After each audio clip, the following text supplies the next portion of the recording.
Hey, listen up. Let's go ahead and get started with our first guest. Wow. My first guest serves as principal and CMO of Liquid Soul Media, an award-winning lifestyle marketing agency specializing in the development of non-traditional marketing campaigns targeting emerging markets.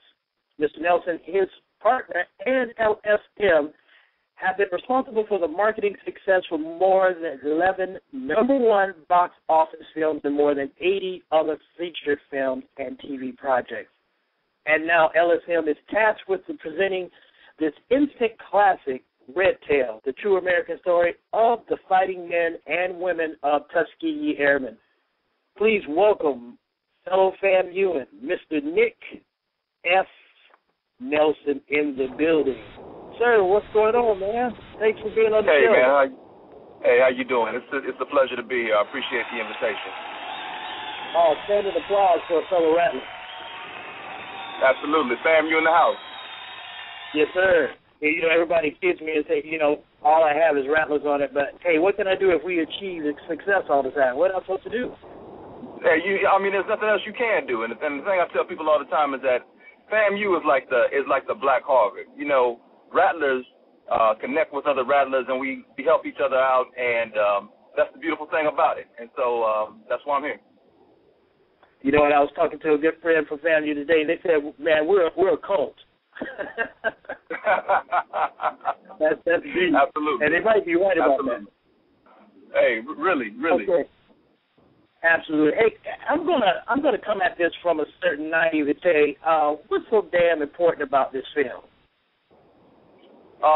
What's important about the film is that for the first time ever, you have a action film starring an all African American cast. This is the first time ever in Hollywood history, and wow. This is something in which basically Hollywood didn't want to see come into fruition.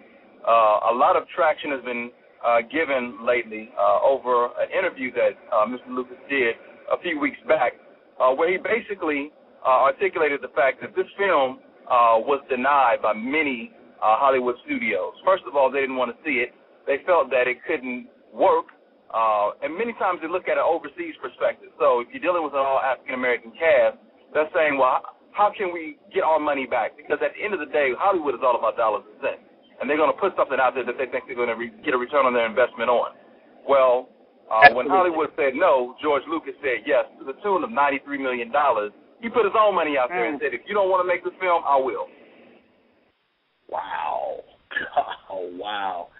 Wow, that is amazing. Hey, now, I know you know, but how much trouble and pot stirring did it take for producer George Lucas to get this actually done? I know you talk about the dollar value, but it was a tremendous fight with his peers and the counterparts out there. Isn't that correct?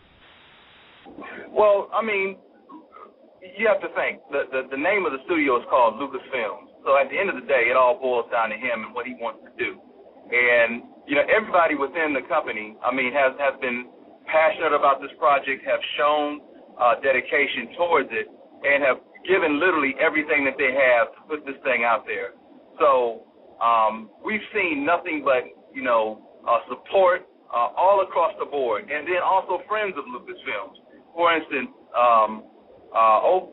stars such as Oprah Winfrey, Tyler Perry put out today a very long appeal letter out to his fan base to try to get people engaged. So he's had a tremendous amount of support, as you would expect from all of the Lucas team, in addition to a lot of his supporters that he's been able to have over the course of the years.